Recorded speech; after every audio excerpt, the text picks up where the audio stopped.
This podcast is brought to you by the Resolve Long Horizon Investing Masterclass, a 10-part evergreen podcast series where Adam Butler, Mike Philbrick, and Rodrigo Gordillo of Resolve Asset Management Global explore an advanced investment framework specifically designed to steward quasi-permanent capital with humility and balance. From the science of decision-making to all-weather portfolio construction to the value of diversified alpha and tail protection, this series provides a comprehensive capital management roadmap to improve outcomes for wealthy individuals, advisors, family offices, and institutions managing less than $10 billion. To listen to the series or read the transcripts on demand, please visit investresolve.com/masterclass. Alternatively, you can find it on your favorite podcast player by searching for Resolve-Masterclass.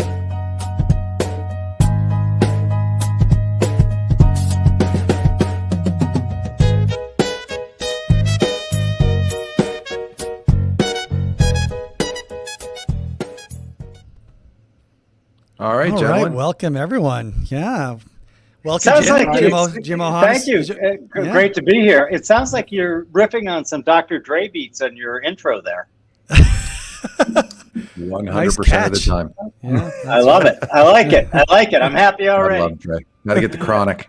That's on. right. We're going to continue the sci-fi before we go into the investing as we were doing offline, or are we going to? Oh, definitely. Let's jump into Dr. Dre. So Dr. Dre is, in my opinion, probably the most gifted producer in all of hip hop. And I love it when he does his own stuff. And that really reminded me of him. Anyway, so good for you guys. Good for you. Well, welcome, Jim. Thank you for joining us. And I'll just start with a few comments. It is, and as we get started, I want to remind everybody, Riffs is a wide-ranging exploration of ideas and thoughts, and nothing here should be considered investment advice. So if you're going to do something that stems from this, check with a professional, do your own research, take some time in all your investment decisions. And with that, let's roll. Good. Well, it's hardly going to be any trouble in this broadcast since we're not even going to get into investing. It's going to be all sci-fi. We are research there too. You know, I actually did that on a podcast that I haven't released yet. I'm not sure if I'm going to release it. So it was a well-known investment guy, and literally we talked for like an hour and 20 minutes, and then I realized that we hadn't talked about investing once. Oh, you absolutely must release it. I got to make sure it's cool with him. Yeah. So we were all just saying how excited we were with the new Dune series and how the Asimov Foundation series would make such a great HBO miniseries. Did you ever read any of the Wheel of Time series by Robert Jordan? So we're off the sci-fi and now into sort of high fantasy. But no, I was more strictly a kind of a sci-fi guy. Right. And I particularly like sci-fi where the author tried to make some of the advances consistent with the rules of physics. Because I'm also like a big quantum physics guy, and the ones where they could make them like tenable, right? That they could actually potentially, if we gained a bunch of new knowledge, come up with. I think that those are super cool. And if you're not going to do that, then go wild. Then then have different laws of physics, have different everything. But if you're going to do the physics, man, that makes sci-fi go to sci-fact, and I think it's pretty cool. I mean, so that explains it. Yeah, we've got the I don't wear an Apple Watch because it's my one anachronism because I love tech. But for whatever reason, I like regular watches. But I was going to pretend if this was an Apple Watch, right? Dick Tracy, that's where we got that from. Right. So that explains it because you always quote Douglas Adams and love him. That's obviously not you. You were just saying how you love sort of hard sci-fi, right? Like that really deals with science fact. And Douglas Adams is right at the opposite ends of the spectrum, right? Robert Anton Wilson, sort of the same kind of more philosophical, certainly Robert Anton Wilson, and then Douglas Adams was just kind of silly, right? Which sort of is at the other end of the continuum. So my position on Adams, who died tragically young, he was in his 50s when he died of a heart attack. And the first thing that amazes me is that he got all that done. So The Hitchhiker's Guide is just one of his many, many books. He's got other books that are fabulous. I've read them all. But the minute you understand that Douglas Adams is not a comedic sci-fi writer, but rather he is a pretty profound philosopher, when you change your mindset, when you reframe him as a philosopher as opposed to a comedic sci-fi guy, the guy is right up there with Lao Tzu, in my opinion. He's got a very, very switched on, if you will, a very enlightened view of the whole crazy mess we call life, and he's funny. Like, I think that those two combinations are gold. If you can, it's a really sardonic tone. Yeah, if you can't be funny about like really tragic things, you're not going to make it in that kind of. But people who are, the world's their oyster. Yeah, and Robert Anton Wilson has that same sort of attitude, right? And he sort of mixes in the raunchy too, which makes it a little bit more colorful. And so I discovered Robert. I had a friend. I read an essay by my friend Dan Jeffries, and this is like 3 years ago, and he had put it up on Twitter. Somebody had reposted it on Twitter, and like I'm reading this thing, and I'm like I'm saying, did I write this under a pseudonym? And so I immediately. So one of my big things about social media is I think social media is amazing, but you got to take it to the second and third steps, i.e., you have to be ruthless in your curation of your account. I don't block people; I mute them because for the most part they're just idiots and they don't really mean any harm. But they're saying stupid things and everything, and so I mute them. And when you do that, you decrease the noise, which Twitter is a big noise machine, and increase the signal. Anyway, but then after that, if you really like somebody, I believe very deeply, you got to meet them. If you can, pre-pandemic, I would actually meet them physically. Right. During the pandemic, I called them and Zoomed with them. That's the key, in my opinion. So anyway, I read Dan's essay, which I loved. Rick and Morty Describe the Universe, and it's Jed McKenna and all these guys. And so I tracked him down. I'm like, you're a genius. I want to talk to you about this. And he made kind of an offhand comment. He's like, well, yeah, have you read any Robert Anton Wilson? I'm like, no, who's that? So literally, I'm kind of an all or nothing kind of guy. And so I got every one of his books. And I read every single one of his books. I read several of them twice. This guy, I mean, he's 60 years ahead of his time.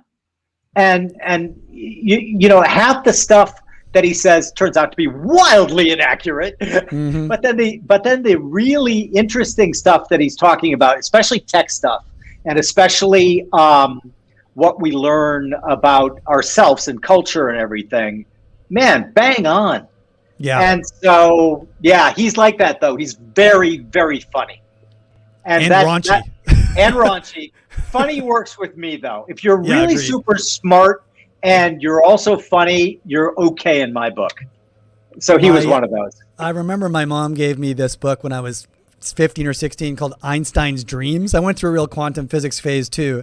And she gave me this book called Einstein's Dreams. And it's you're nodding, so I think you're familiar with it. But they create, each chapter is a vision of how the world would work if time moved in a completely different way than it does, like the linear time. And then the next book she gave me was Schrodinger's Cat by Robert Anton Wilson. And I thought she thought, wow, this sci-fi, philosophy, psychology, but it's all those things, but it's also raunchy as hell. Very, very raunchy. Mom did not read ahead. No, that was unfiltered for sure. But well, good for you though. You're kind of like, I have the coolest mom in the world. Absolutely, yeah. Well, my mother was the president of Planned Parenthood for many years. There you go. She was definitely progressive minded anyway. But anyway, I'm sure we could chat about. God bless her. God bless her. Yeah, definitely. So this was supposed to be an investing podcast. I guess we could go on about sci-fi and reading forever, but I did want to ask. So you're currently, actually, before I get into this, I want to know: have you ever been in the same room as Dave Nadig? Because I was listening to some of your Infinite Loops podcasts, and then I was listening to Dave Nadig like just immediately after. So I'm like, I swear they the same person, because you guys have the same tone of voice, the same enthusiasms, very similar mannerisms, like similar interests, sci-fi nerdiness. Has anyone ever told you that before? No, that's the first time, which is great. I love Dave. He's a great guy. We have never been in the same room, actually. However, he is curing that because he didn't realize that our offices were in Stamford. So I live in Greenwich. My office is in Stamford, like not even a 10-minute drive from here. And it's in a historic building, which is actually beautiful. Like 1913 it was built, brick, gorgeous, like the inside. Now, obviously we upgraded everything. But he's like, I had no idea he goes, for some reason I thought you were in Philly. And he goes, you're within driving distance. And I'm like, come on for lunch, baby. You can come. So we'll take a picture. Yeah, I know he will. What we'll do, though, is we'll take a picture of us together and we'll put it up on Twitter. So all the people who were like, oh, damn it, they aren't the same guy. That'll bust my conspiracy for sure. Another conspiracy done in. Yeah. We played Dungeons and Dragons with him every Wednesday. So I got one callback though. How do you balance meeting your heroes with your pursuit of meeting your heroes? How's that worked out for you in pursuing those that you have sort of fawned over? You know, what's your experience been in real life with balancing that? Well, so there's a great line from an English comedy. I can't remember which one, but the line was, "No man is a hero to his valet." and so what happens is, like, I got to think about that for a minute. Yeah, you need to. So I hired a young man in India. His name's Vatsal, and like, you know, later after I hired him, he's like, "You do know that you're my hero, and that I can't believe I'm doing this Zoom with you." And I went, I won't be your hero for much longer. Right. Now, yeah. So listen, I honestly, I don't look at them as heroes, to be honest. I mean, if you want heroes, Professor Feynman is a hero of mine. Voltaire is a hero of mine.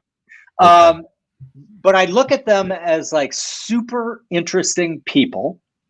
And I am just lucky enough to be able to, like, when I ask them to talk to me for an hour and a half, they will. And so, you know, the whole reason behind Infinite Loops was honestly so that I could talk to people who I find fascinating, because I thought other people might too. Yeah. And so I love it. I love it. And some of them turn into good friends that we end up talking a lot.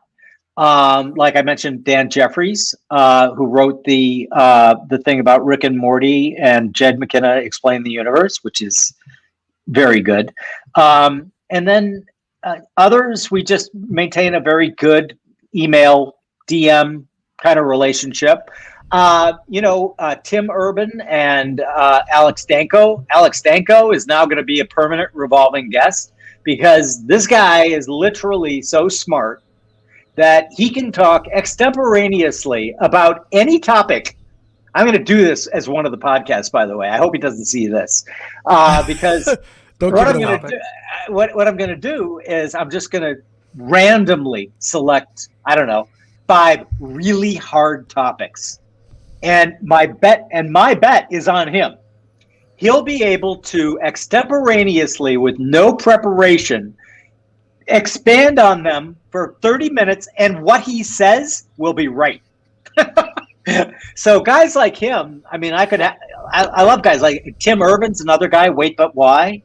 I love these super curious people. And so another that I'm going to have on is Rory Sutherland, who wrote the great marketing book about you know, looking at market. I'm blanking on the title, but I like interesting people. So you guys are about I don't know, 45 episodes deep into the Infinitely Loops, and you range across the board in terms of topics and interests. What are some of the topics that are most exciting, interesting to you at this point, both in investing and just kind of generally across the global zeitgeist? So before I answer your question, Rory's book is Alchemy, and it's a great book. I highly recommend it. I'm having him on again next week because he's got a new thing out. As to your question, so I am fascinated by people who do really deep research, and it doesn't have to be in markets per se. I'm obviously fascinated by those folks too. And like Dan Rasmussen, we have him coming up. Our very own Jesse Livermore, who's anonymous. That was a great. The guy's a genius. He's written 3 papers for us that I had a good friend at a big investment bank call me and say he got a call from a professor at his university, which is very prestigious, who said that paper could have been his PhD thesis and he would have gotten his PhD. So things like that are really fascinating to me. I love super smart people who have non-canned answers to things. I love people who admit when they don't know, because if I have a superpower, maybe that's it. It's like, I'm very willing to say, I don't know. Tell me. That's why I started the podcast, honestly. So all these things that I was curious about, smart people would tell me the answer, or I had an answer that gave me a chance to actually go out and look into it. So I love those kind of deep dives. But, we've done other podcasts about things that have like really resonated with me. We did Chris Arnady, the author of Dignity, about what he calls the back row kids in America. And frankly, that was something I knew nothing about. And neither did he. He was a trader at a Wall Street firm, did very, very well. And then he decided that he was not doing what he needed to do. So he went out, he left his job, he got a camera, and he went to like the worst parts of town, everywhere in America. And instead of finding like horrible things, they were there, of course, but he found people who he was able to talk to in a way that I just think it's an amazing project, because these people, we dismiss them as caricatures, and they're not caricatures, they're real people. And we don't treat them so well. And we need to get better at that. And so that was something I didn't know much about, that really opened my eyes in terms of that. So I try to approach each podcast with like a list of the things that I really think, not only do I want to know, but, I've talked to friends and things, and they'll say, hey, what do you think about X, Y, or Z, right? And I'll say, yeah, I don't know. Like a big topic these days is, so where is the world going in terms of everything, not just our field? And I have a very specific point of view about this. I think we're in what I call a great reshuffling, and I think we're moving into the digital world, away from the physical world, and the properties and the talent skill set for those worlds is very different. So, physical world, you manipulate things, right? You build things.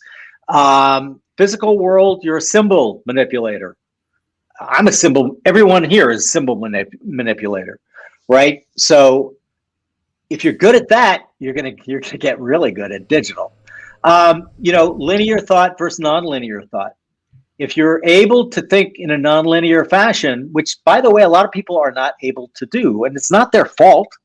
It's the way that they were taught. It's the way that they did their job. And they were good at their jobs. So it doesn't come naturally, right? It's something that is learned. I don't think we're wired to think anything other than linearly. But then, if you're exposed to that kind of thinking, I think it's more of a learned skill. And it's the same thing with deterministic versus probabilistic thinking. So I had to train myself. It took me 6 years to do this because it's not natural. It's not natural to think in probabilities. It's amazingly good once you get good at it.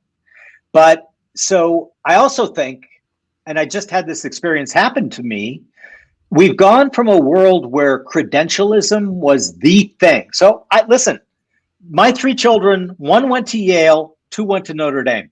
So they got really good credentials.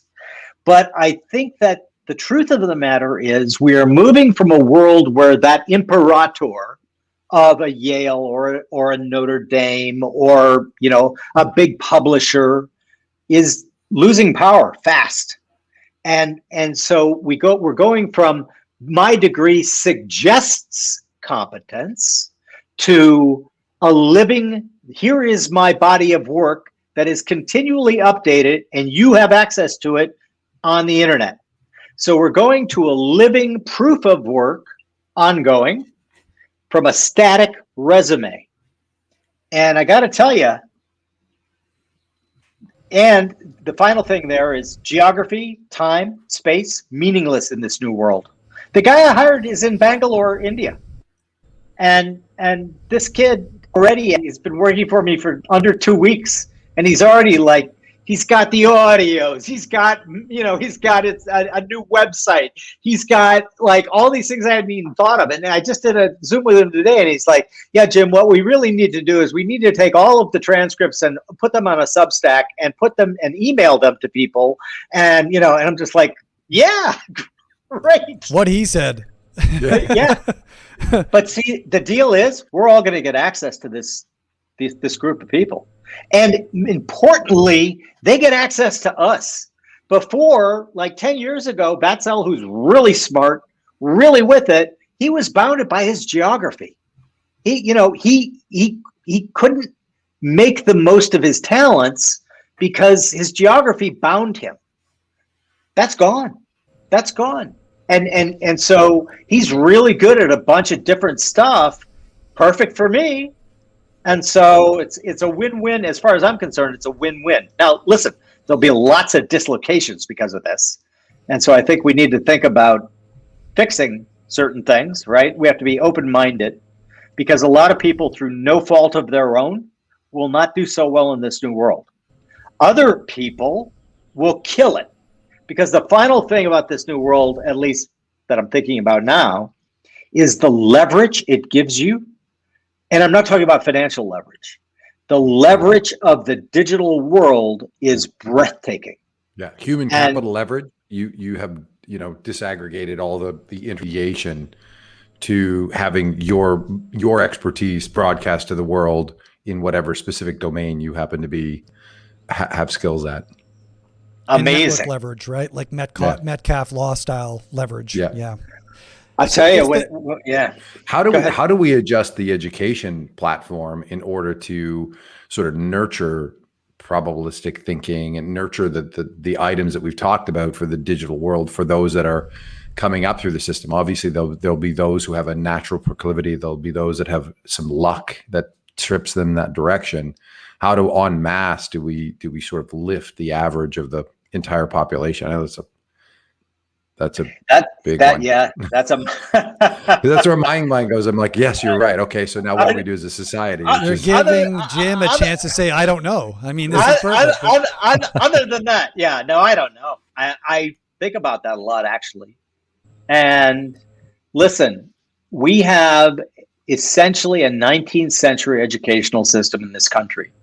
And most people don't know that the educational public schools in this country were designed by industrialists to get people used to sitting in a room for 8 hours doing nothing.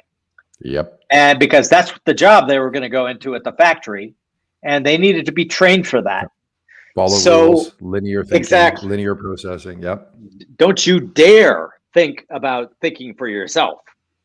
And so I just think I think that the inertia, right? So Max Planck said progress happens one funeral at a time, and I think that the inertia, just think about it from point of view, like, I think Yale is an amazing school. My daughter got an amazing education there. I know lots of people up there. Swenson, unfortunately, just died at a very young age. Yeah, but look at sad. that guy. That guy killed it in the endowment. So lots of smart people. And I think whenever you put lots of smart people in the same place, interesting things happen. But the problem is, how do you, like, I guess let's reframe it. If I was running like a community college, I would go, okay, guys, the world is now our oyster. Because you know what? All this shit over here, we're getting rid of it. It's all bullshit. We're going to offer. Yep, we're going to go online. We're going to teach people how to do the types of things that they're going to be good at. We're going to give them writing classes. We're going to give them communication classes. We're going to teach them how to become digital natives. We're going to give them access to all those tools, because, you know, there are a lot of tools that people don't know about. And it's like, I just learned this from Batzel. He's like, oh yeah, Jim, there's blah, blah, blah. You know, he gave me this list of 10 things. And I'm like, okay, I'm an old, but that's very impressive. Kids don't know it. And so I believe, like all complex adaptive systems, the change is going to come from the bottom, not from the top down. It's going to come from the bottom up. And you already see it happening, right? And so it takes a special person to like take on their own education, be it, you know, a he or a she or whatever, in terms of like doing it all yourself. Most people need some assistance, need some guidance.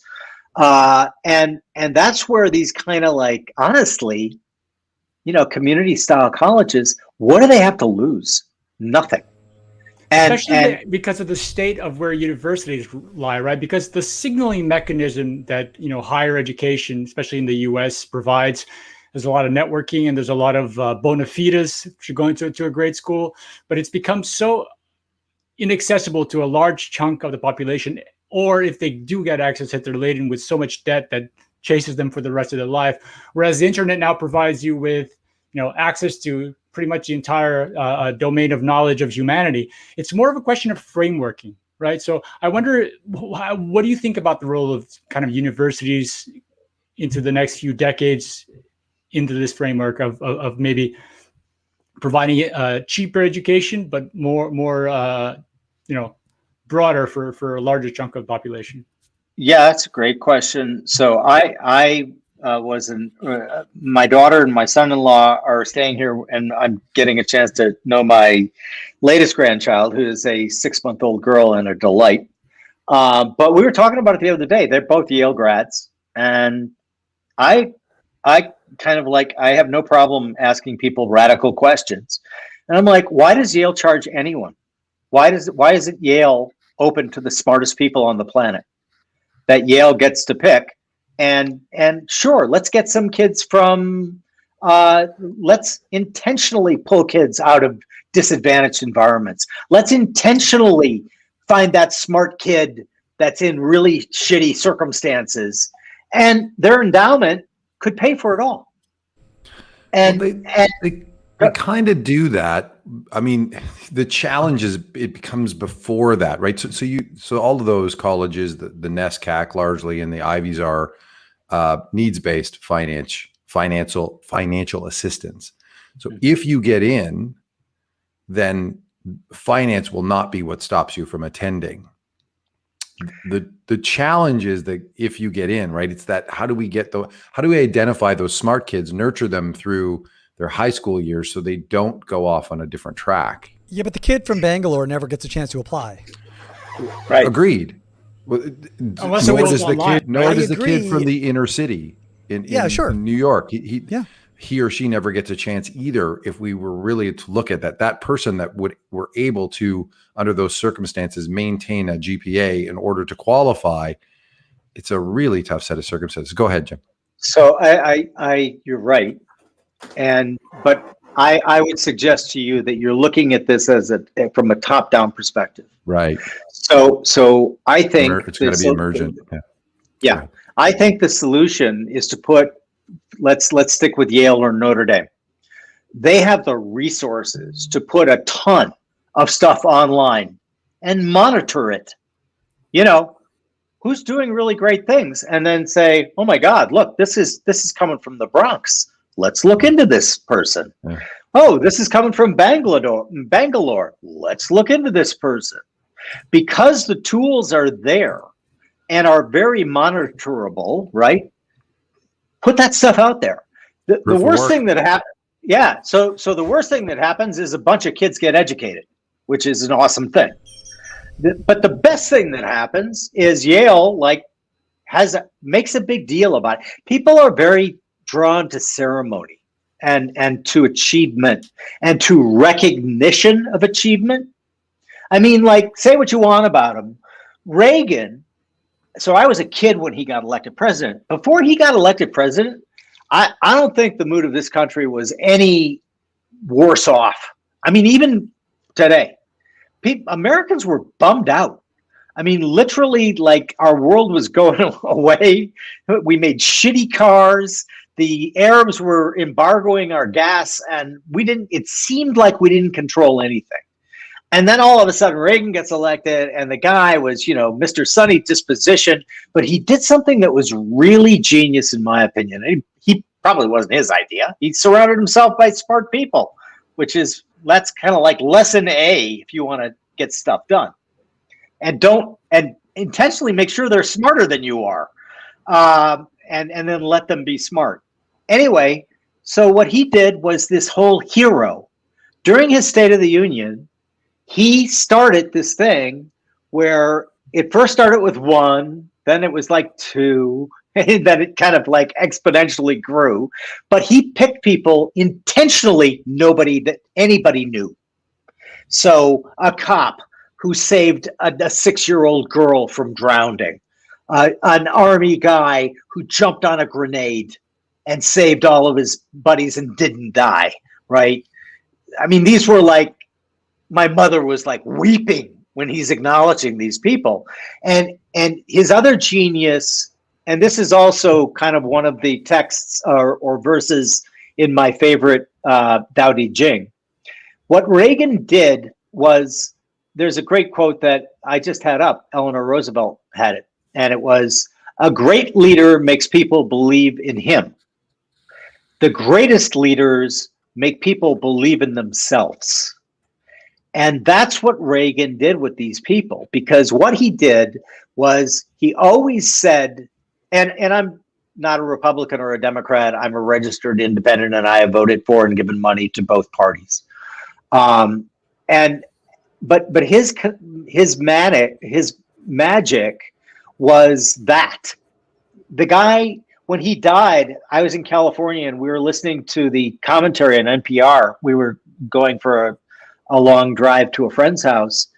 And one of the things that they noted was that Reagan never took credit for anything. When he was making speeches, Reagan always said, the American people created 150 million new jobs. The American people did this. The American people did that. And literally, you watch this country like turn on a dime.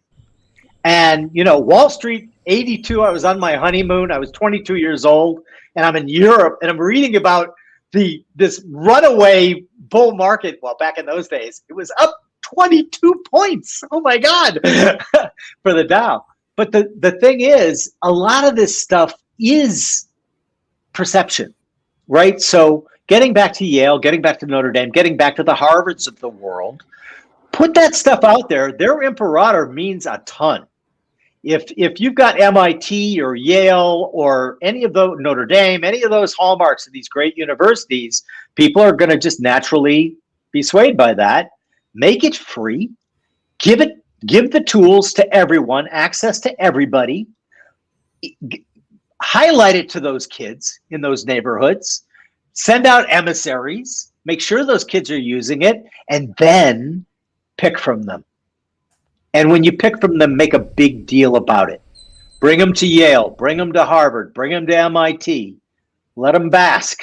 Get the media, get Twitter going on them, get everything going on them. And that stuff will work, I think. It'll take time. I love that. But what is the economic model for that, right? Like how does Yale commercialize that in order to fund the institution of Yale, right? So you're funding profs and you're funding all the building maintenance and all of the costs of the organization, right? I mean, I love the model, and I mean, it's one of these weird situations where everyone wins, but no individuals win. You know what I mean? At least not sort of in the short term. So how do you cross that chasm? Well, so I would cross it in a couple of ways. As I mentioned earlier, Yale's endowment is sufficient to allow every kid at Yale to go there full boat, no debt, for free. Okay, they could do that right now. You create a virtuous flywheel if you're the first of or among the first of those name brand institutions with massive endowments. Yale, Harvard, Notre Dame's even got I think $14 billion endowment. But get there early, and guess what? All of your alumni are going to make massive donations. They're going to want to be associated with you and with that program. Stanford, another great, get all the Silicon Valley guys who got a degree from Stanford. I'll tell you what, they'd be fighting over funding that. Yeah, the Page diploma of computer science from Stanford, and you're right. Talk absolutely. About impact investing, right? Talk about a real impact in a broader but this. I mean, the education would definitely need to go online in order to provide this to a much broader audience of people, especially given the physical limitations of amphitheaters and auditoriums. But I wonder if not only the access, but also the curriculum itself. I mean, back to the point about having knowledge accessible to everyone.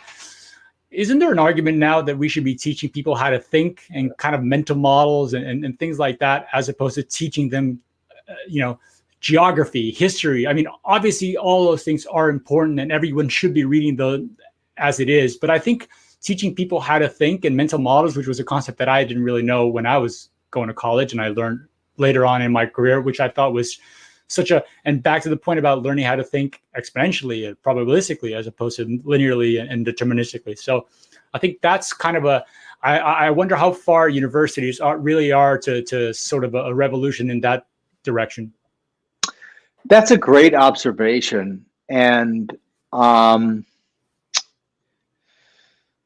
so Vermont Royster was like an old school editor of the Wall Street Journal, and he wrote a piece like when I was a kid, and he was old when I was a kid. He's since died, but he was a very thoughtful writer, and he was talking about the curriculum of his public grade school, where he went in Vermont, Vermont Royster. But you wouldn't believe it. Latin, Greek, logic, all of these things that taught you how to think. And then we dumbed it down significantly for a variety of reasons. Some reasons I think are reasonably good, and other reasons were not good. But so I'm with you on the teaching kids how to think. I also think that, like just basic geography, I think it's kind of embarrassing when, they do these tests and your average American can't point at where Great Britain is on a map. That's embarrassing. And okay, I had a guy in Switzerland, he was a driver and was driving us around, and he was really excited because it was his last job and he was retiring. And I was lamenting the fact that I didn't speak another language. And remarking on the fact that he had spoken 4 separate languages in just a 50-minute car ride. And he goes, but that's the very point. He said, you can get on a plane in America, travel for 7 hours to the other coast, and still be speaking English. He goes, we can't go 20 minutes in a car without speaking another language. And he goes, so it's just the practicality. And I had brought up this issue of Americans not knowing geography. And he's like, well, you're America. I mean, he's like, yes, you're right. Yes, theoretically, you're right. They should know that. But I guess some of those basics, that stuff should be in grade school, honestly. That shouldn't be in high school or college. If you're in college and you can't point out where Washington D.C. is, we have failed you as a student, right? But it's more, I think, it's more about sort of cosmopolitanism, right? It's more about having a general awareness of all the different potential and opportunities, and you learn about places not because they exist, but because interesting things happen there that we can derive lessons from, or that may provide a direction of interest for you to explore, right? Maybe you've got a passion about something, and something central about that passion exists in Washington or exists in Paris, and so now your mind is open to something that new that you can go and explore there, right? They're relevant not because they exist in a different place, but because of what makes them special and unique, right? The ideas and some of the elements of history and people, but it's not the dates. It's not the names of the people so much as it's the ideas that they espoused and propagated, and the lines of reason and exploration and technology and philosophy, et cetera, that emerged from that, right? That's why they matter. And I think what's so unfortunate about the classic way of teaching philosophy or political science or history or what have you is they frame it as dates and places and names instead of ideas and conflict and lessons and frameworks that there's an emergence of lessons from all of the mistakes that these people made, and now you're able to piece that together into a framework that allows you at each increment of learning to know more about yourself and the world and how you can best interact with it, right? I think if we do a better job of that type of education, I think we'll be way better off. And what strikes me is that the vision of the online learning university, or like the distributed knowledge concept, I love it. What may be missing there is the interaction. How do you scale the interaction of a small classroom of pre-masters or pre-PhD students who are really digging into a concept and iterating on that in real time, right? I don't know how you scale that dimension of the learning process. So what I would say as you were going on there was it sounded like a startup pitch to me, which is a good thing. In other words, you just were pitching something that doesn't exist right now. And it seems to me, given the quality of our country, that there should be 12 different founders working on that very thing that you just described. Right. Because I think you're right. I think there's obviously a gap and a need there that is not being addressed. It seems like a pretty cool startup idea to me. And so I think that's where you're going to find a lot of this new thinking from. Because people get set in their ways, they get in thinking ruts. They become dogmatic, and I view dogmatism as the same as brain death. If you're not thinking about something, you're not giving it any attention, and therefore you turn into a confirmation bias machine. And actually, when you look at how our brains work, you can prove that is true. We have a thing called the reticular activating system. And what it does is it dampens things that are either repetitive or things you don't want to see. That's the part that they never really tell you about. So the reticular activating system dampens all of the information. If you've decided you are right on whatever, right? I am right and I am certain XYZ. You're not going to look for any information that challenges XYZ. Your reticular activating system is going to dampen any of that information so that you are literally blind to it. This isn't intentional. None of this is intentional. And your brain will kick that over what they call the prover. I wrote a thread on Twitter about this. when you kick it over to the prover uses the reticular activating system and highlights everything that proves your priors, right? So when you back to the Max Planck comment about progress happening one funeral at a time. When you look at not just science, and obviously if we're looking at science, we're looking at, or should be looking at, the most disciplined methodology for testing hypotheses, right? Mm-hmm. And even in science, they had all of these prejudices, they had all of these things that are very obvious. When Copernicus came out with his heliocentric version of the universe, it took 2 centuries until the majority of scientists believed what he said. Art, the Impressionists. Do you know who named the Impressionists? The Academy of Art in Paris that hated them and gave them that name as an insult. It was, this is just sort of an impression, like maybe a child. And then, like, everyone said they were horrible. Vincent van Gogh, he's a finger painter. Oh my God! So all I can think of is how do I incentivize you to use that French accent again? Oh, that was brilliant. I don't know where you got that jams. I don't know where you got that. I travel greatly, and sometimes I can slip into it, But the fact is, it's true. All of that stuff the Impressionists were named Impressionists to deride them and it was mock derogatory. them. Right. It was derogatory.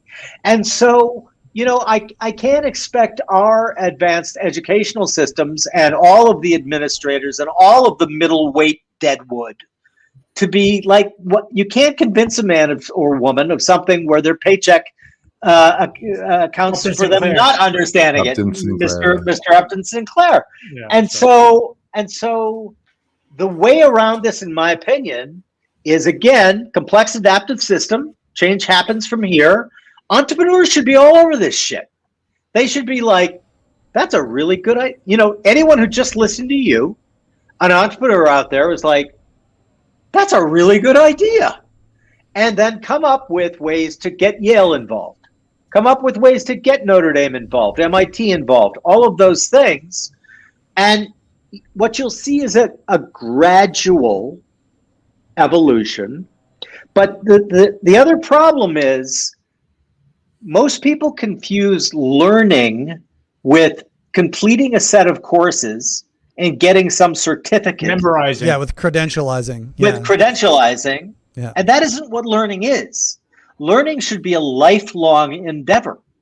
And so I think the better question, at least for our current age or the one we're going into, is how can we make the biggest majority of people curious and to use the tools available to them? And I don't have the answer to that. I wish I did. But you're optimistic that entrepreneurs or that people will be some people will be sufficiently motivated and have the talent and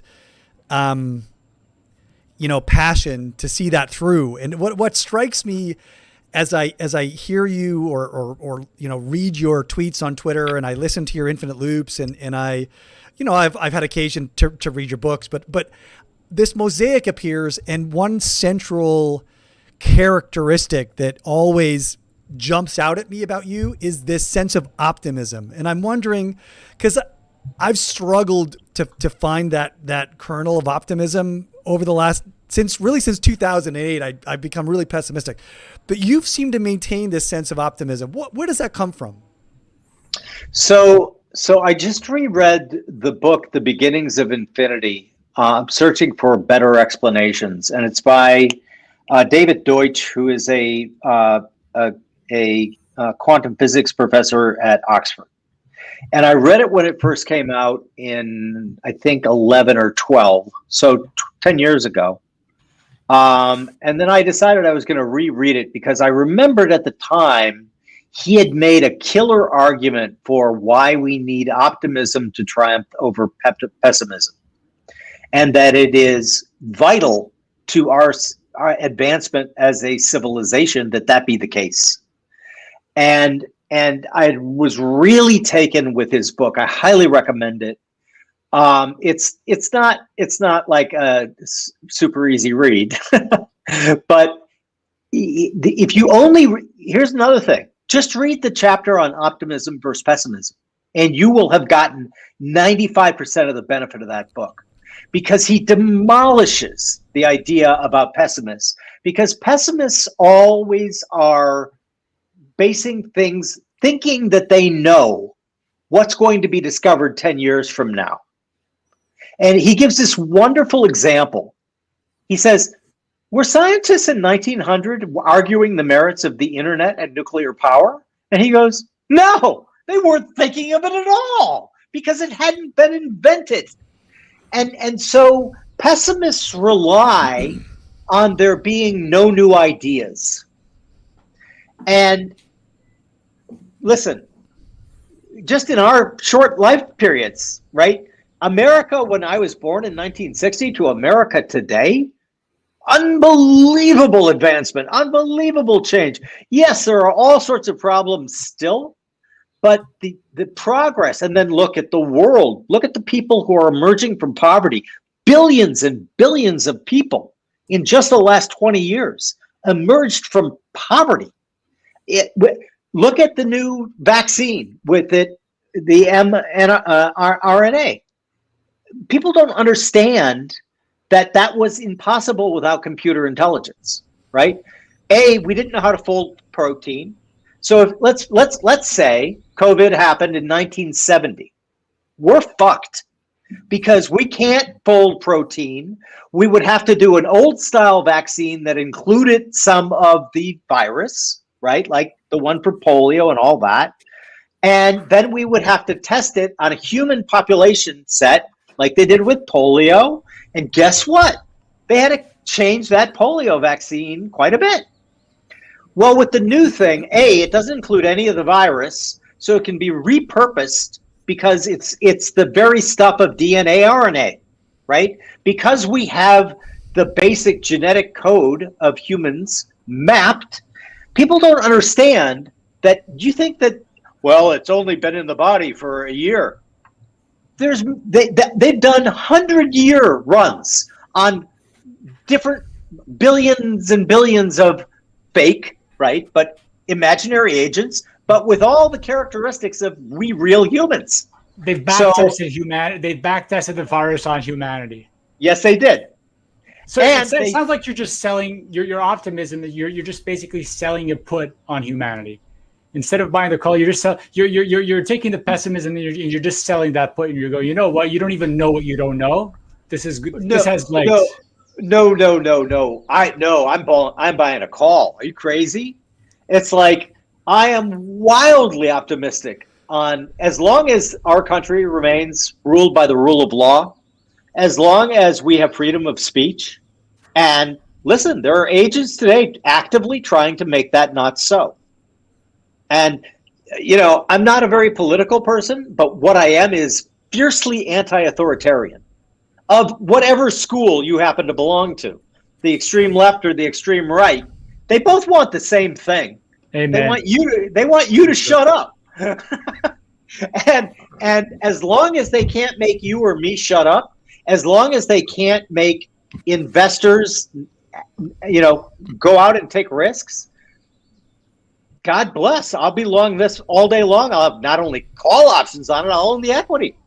And so he's levered long, convexity, the whole 9 yards. Jam, yeah, absolutely. I hear you. That's an Oklahoma long. He's long the stock and long the call. Yeah.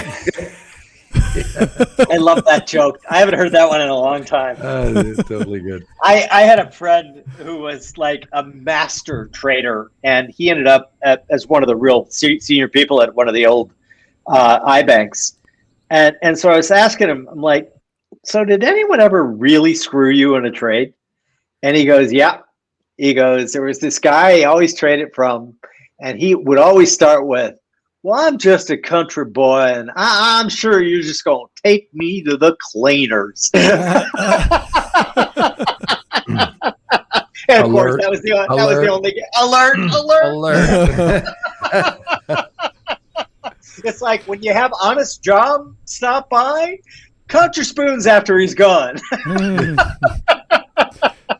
So, to what extent do you think, though, that your optimism is either, you're just sort of genetically programmed to be optimistic? So when faced with negative information, you are just programmed to filter it through an optimistic prism, and or your life trajectory reinforced your natural predisposition towards optimism, and the interaction between the genetic predisposition and your life experience now allows you, in fact, it only allows you to view the experience that you have and the information you see through this optimistic prism, right? Like, do you think that it's something that I think that's wrong. You're going to be an optimist and go read a few books and therefore and learn how beneficial it is to be optimistic versus pessimistic and turn it into an optimist? Or I'd love to hear your thoughts on that.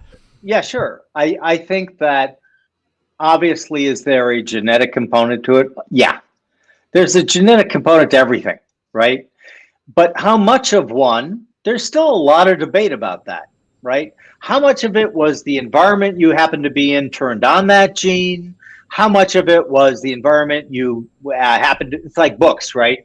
If you grow up in a house, if you have a genetic predisposition to read, but you wake up or you grow up in a house without a lot of books, your gene doesn't get turned on like somebody who grew up around a lot of books, okay? So I will stipulate you are correct there. Where I will not go along with you is to say that I'm in any ways like Panglossian about everything that's happening. Look, I've had many failures, and like high profile failures. Like we did an online company in 1999 called Netfolio, and everybody was writing about it, and we got it wrong, and then the internet bubble collapsed. And talk about compounding a problem. I had written a piece earlier that year called The Internet Contrarian, and was talking about how overvalued everything was. Then what did I do? I started an internet company. So that was a massive failure. So I think that you have to be open to the fact that you're gonna fail. Not only is failure a possibility, it's a certainty. You will fail at something if you're going to succeed in life. Listen, I've never met a super successful person who didn't have a lot of speed bumps. Let's be kind and call them speed bumps. Now, to get back to your nature versus nurture, I don't know. Maybe it is my nature, genetics, that made me view failure as opportunities to learn. Yeah. As opposed to, as embarrassments that I'm going to be ashamed of for the rest of my life. So is there a natural predilection toward pessimism and a natural predilection to optimism? Yeah, probably. But can you, through study, adopt the better argument, right? So I think let's just say it was 50-50, right? So 50% of my genes came from my dad or my mom, who was an optimist, and the other 50% came from my dad, who was a pessimist. So I'm 50-50. And I read this book that I just mentioned to you at the beginning of Infinity, and I pay close attention to that thing about optimism versus pessimism. And I'm kind of like, well, the underlying points and facts here are such that it seems that the greatest progress for humanity and civilization is made when the most widely adopted attitude is one of failabilism, which is essentially, listen, everything's a hypothesis, a thesis. we got the best ones we have right now. And guess what? They've led to some pretty cool things. It doesn't mean that they are 100% correct. In fact, we can be fairly certain they're not. And we are therefore open to error correction as we go forward. And so a great way of looking at this is, so instead of making it sound all highfalutin, let me ask you a simple question.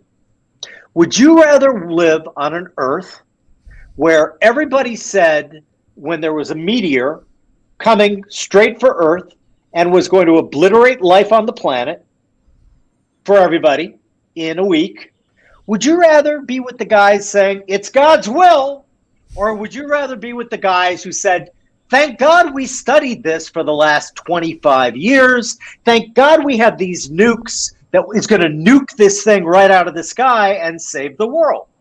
Dude, I cried during Armageddon. You know, I'm human. Okay. But see, that puts it in stark relief, doesn't it? Right? Because I don't want to be with the guys who are saying, oh, it's the will of the gods, so we all die. I'm sorry. You know, that's when they couldn't figure anything out. Well, that was God's will. That was God's will. God did that. God did that. That's a bad explanation. And I'm not saying anything about people who are religious or not religious. I'm just saying that when the Enlightenment came along and we learned that we needed all these tools and, you know, that we were going to choose truth as we saw it scientifically, proven to the best of its ability. Well, wonder of wonders, here we are walking around with supercomputers in our shorts. So I'm on that team. Yeah, and you know what this conversation has highlighted actually is that there are, I think, multiple dimensions of optimism and pessimism, right? Like so much of what you've described is sort of optimism about the human capacity for problem solving and innovation, right? Which you know, 100% would agree with. There's another dimension of like the human propensity to drive towards good or evil, or, you know, the humanitarian, like a lot of the sort of risks that Yuval Harari has identified as like, how does democracy evolve in during a period when machines are telling us what to think, right? And when the algorithms that are getting better and better, and we're interfacing with machines more frequently. And so we're supposed to express our views as members of democracy.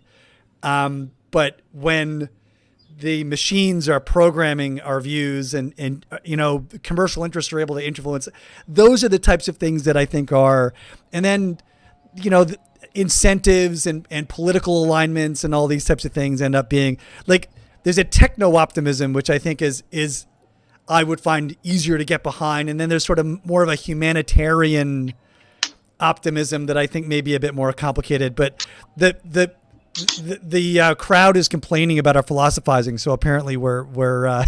They don't like it, guys. Are we getting real time feedback? Yeah. Oh, you haven't. Yeah, that's right. Exactly. Oh, I love it. Okay. So the crowd has spoken. Are you not entertained? Yes, exactly.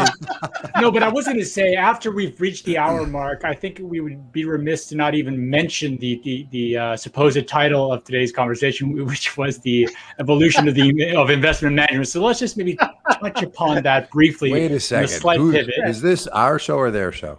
I'm kidding. That's a good question. I'm not even reading the comments, but I like it. I do want to ask Jim what does he think about what actually works on Wall Street today, kind of thing. I think that we are in an incredibly just explosive period for both individual investors and for institutional investors. I think that we are beginning to understand a class of tools that has been available to us mostly in hype, but now in reality, and that we are able to begin seeing practical uses for a lot of these apps. So machine learning, AI, I was very skeptical about that for a long time because it was just like, okay, show me what it can really do. And, basically it was a really fancy decision tree. And not that I have any objection to a decision tree that can go through a billion different decisions in an hour. That's great. But they had not really refined it to the point where I think it is refined to now. We have some machine learning folks on staff, and it's getting refined. Like anything, you got to ask the right questions. The problem that I have with decision, and this comes back to the philosophy that the audience so much hates. Oh God, no. It's the problem is, they should pay attention to what we're talking about, because linear thinkers have a problem with AI. Yep. Because AI can tell us what and when, and it can't tell us why.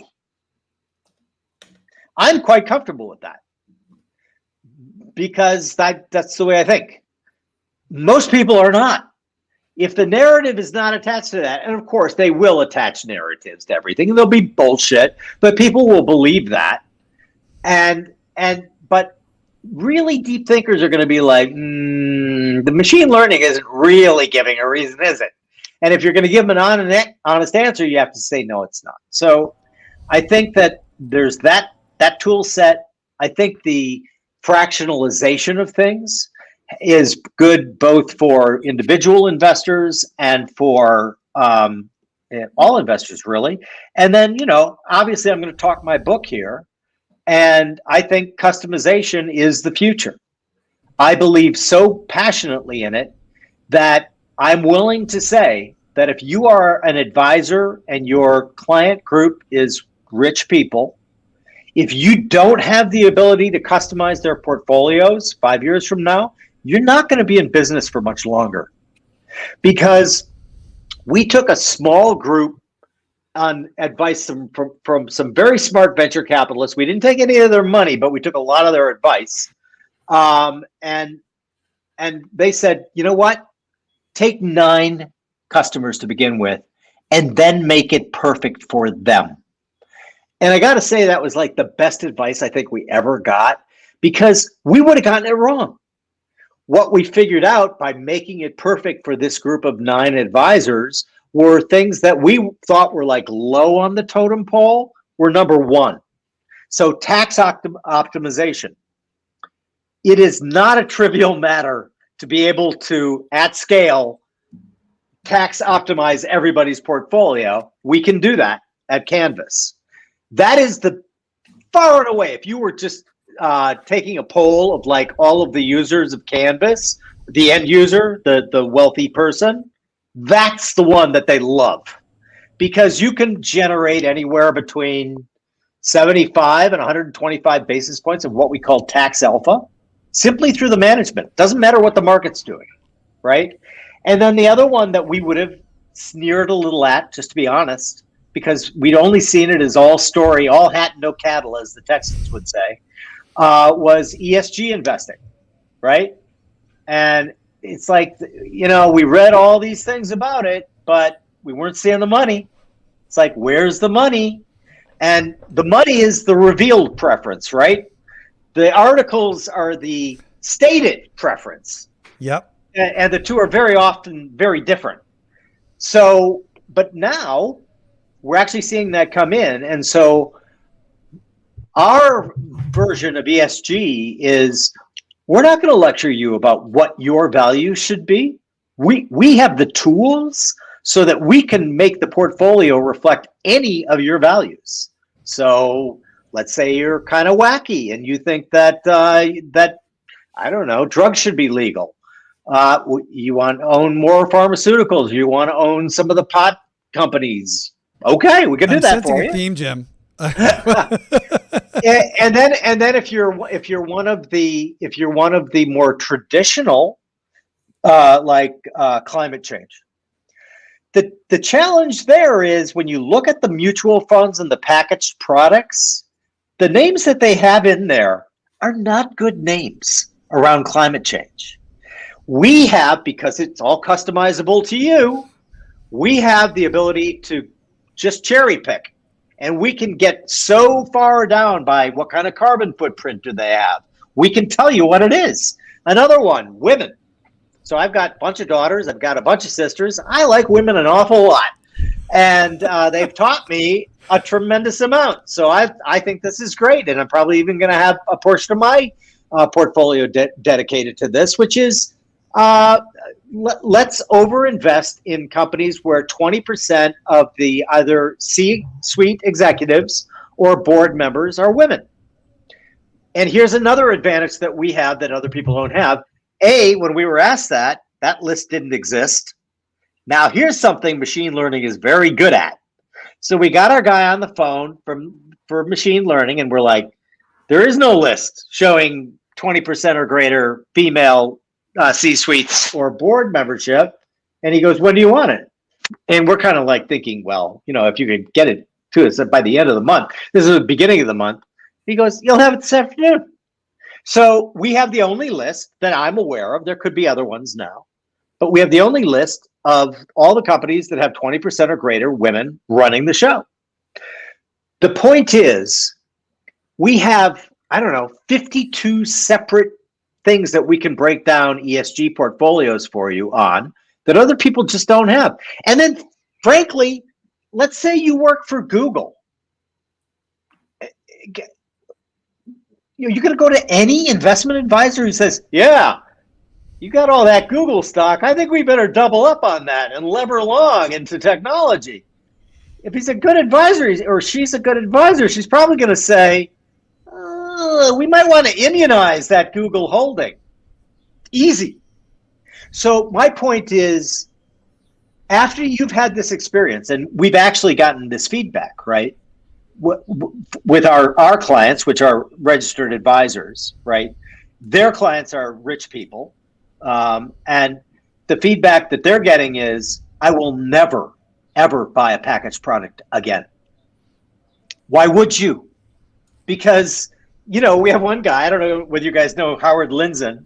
He's funny. And so when we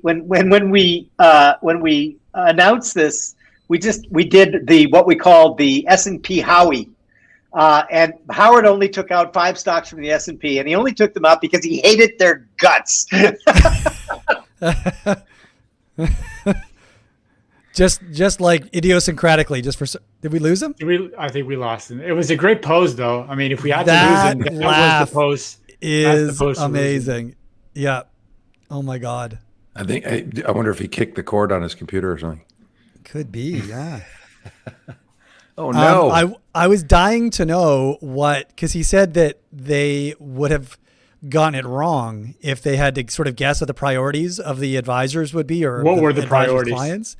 And I'd love to know what did they think that they would be, the top and then what were the surprises? Yeah, absolutely. Yeah.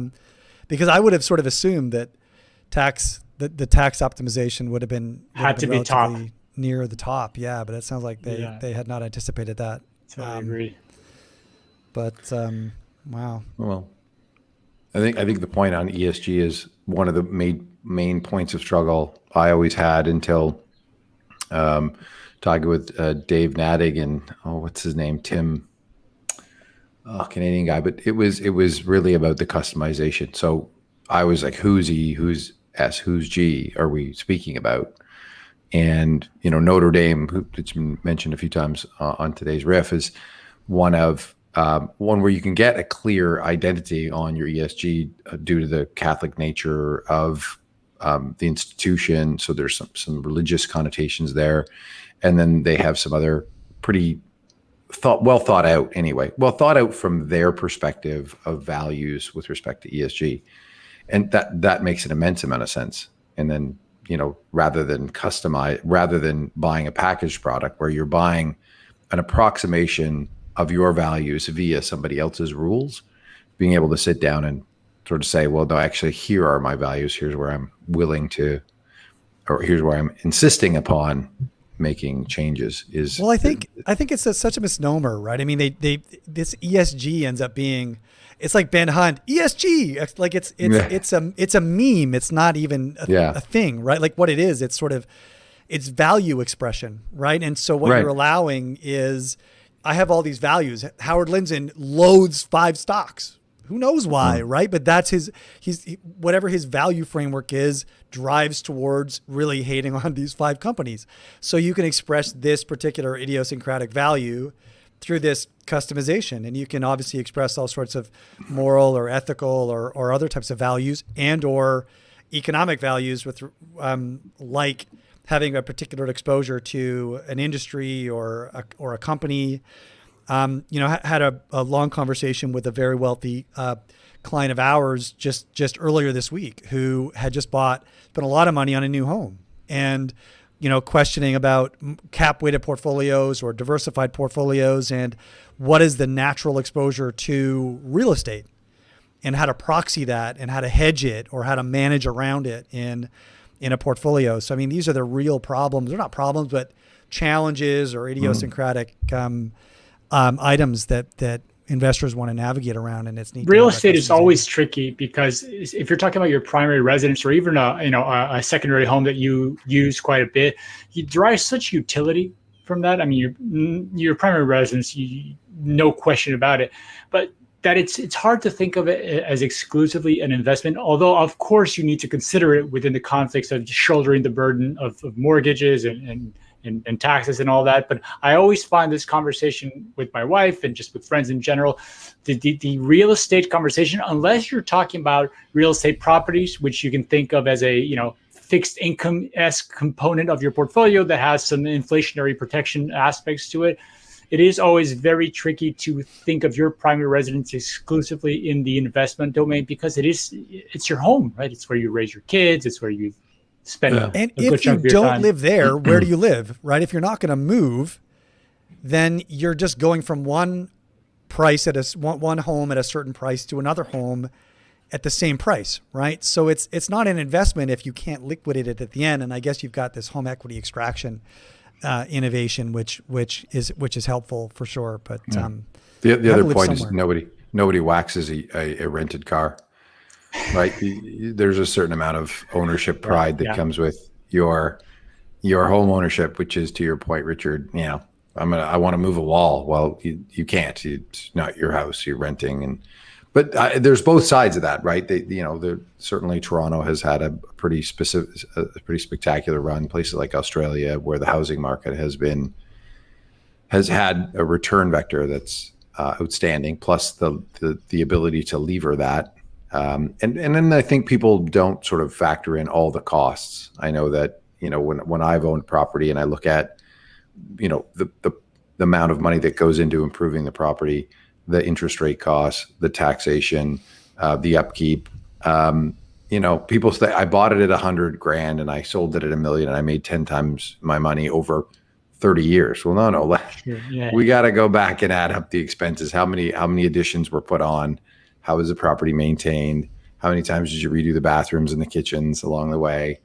And so it's usually a much more reasonable rate of return when you factor all of that in.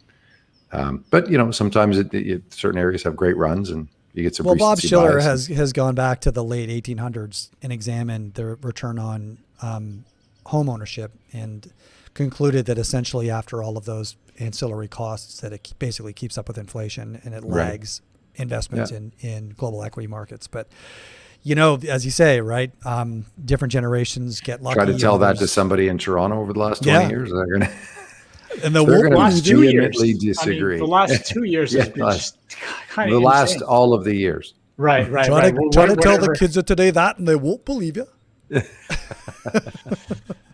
I had so many other questions that I wanted to ask. Yeah, Jim, I'm not sure it did. This conversation could have gone on 3-4 hours. He's just such an interesting guy and such energy and passion. So we'll have to get him on again. Yeah. Right. I mean, we did a good job stalling. I mean, not stalling, talking and waiting for his return over the last several minutes. But I'm wondering if there's any chance he's going to come back up. Maybe his wife just yanked the cord off his computer. You said you'd be done by 5, Jim. You're done. I timed dinner. Yeah, who knows? All right. Well, let's wrap it. And this is Riffs. Someone got a call at the happy hour and had to go home. Right. He had to leave the bar. No questions asked. He said he got to go get cigarettes, and he left. That's it. That was like a Meb Faber exit, though, right? Like it was the Irish exit. Yeah, it was pull the chute. See you later. Yeah. Well, before we wrap up, and for the three other people listening still, besides the three other guys on the call, I think I just want to make sure you know where to find our properties. Obviously, like and follow and subscribe for the YouTube channel. You can find Adam Butler at Gestalt U. What are you on Twitter? And then Richard, you're at R. Latterman. That's right.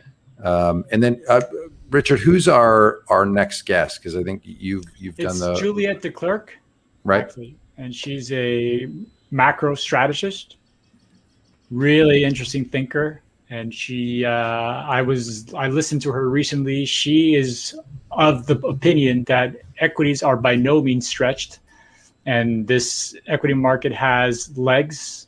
And it's 1982, baby. Yeah, so I'm very curious to get an update on her thinking, and just to dig a little bit deeper into her general framework, not just for our own edification, but really I think for some even investment purposes that we might gather some of the more important signals and indices and things that she looks at on a regular basis that might inform her investment opinions. So. Well, I think it's a great challenge to sort of the Kathy Wood and ARK and Raoul Paul and some of his thoughts lately are that this has a lot further to go, which challenges a lot of the sort of accepted dogma in the current circumstances with respect to equity valuations and whatnot. So it's something to pay attention to. I think if you're in the group that, I'm not sure what's going to happen. So some people are, I'm passive. I'm just going to own the premiums, and that's that. Fine. If you're a bit more active, or you have cash on the sidelines and you're waiting for some large correction, well, it's good to hear the other side of the counterpoint of the counterpoint in order to get that reticular activating system subdued. And, the funny thing, able to make better logical decisions, I guess. Yeah, the funny thing is that because of how investing and finance and kind of the basic principles that underpin our financial system have worked in a certain way for the last several decades. Mm-hmm. One of the phrases that people like to throw around to say that the four most dangerous words in investing is "this time is different." Mm-hmm. Except for when it actually is different, except for when you actually are going through an inflection point. Yeah. I'm not saying that we are, but in the event that we are, and this goes back to a conversation with Jim about exponential versus linear thinking, and within a probabilistic framework, there is a probability that we continue into this technological quantum leap forward that provides things that we can't even imagine right now, or can kind of get a glimpse of, but can't really grasp at yet, and provides with this massive tailwind for however many years. I would offer that it's always different. I mean, technology is non-mean reverting. Technology itself, prices of the things that might provide technology can mean revert, but we are not going back to the printing press where we're typesetting. There's a constant grind forward in technology, and that's pervasive across many industries, whether you're fracking in oil and all kinds of things. So it's not just the technology. When we think of technology as bits and bytes and computers, it's technology across a grand landscape of various services and products that we manufacture and use. So anyway, that sounds. I look forward to next week. I guess this is it. Make sure that if you're out there and you're listening on YouTube, make sure you subscribe, write some comments. The same thing.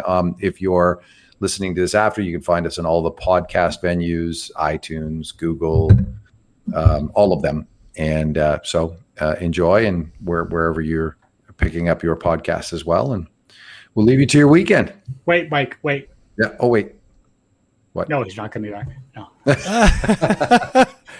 Wait, I just wanted to give it that Jim, extra. where have you been? Get over here. Thanks for joining us today, folks, and we look forward to seeing you next week. Yeah. Have a great weekend, guys. Cue the music. Today's podcast is brought to you by Horizon's Resolve Adaptive Asset Allocation ETF, which trades on the Toronto Stock Exchange under the ticker symbol HRAA and is sub-advised by Resolve Asset Management. HRAA is an alternative fund whose investment objective is to seek long-term capital appreciation by investing, directly or indirectly, in major global asset classes, including, but not limited to, equity indices, fixed income indices, interest rates, commodities, and currencies. HRAA gains exposure to these asset classes by investing in derivative instruments that may include future contracts and forward agreements and securities.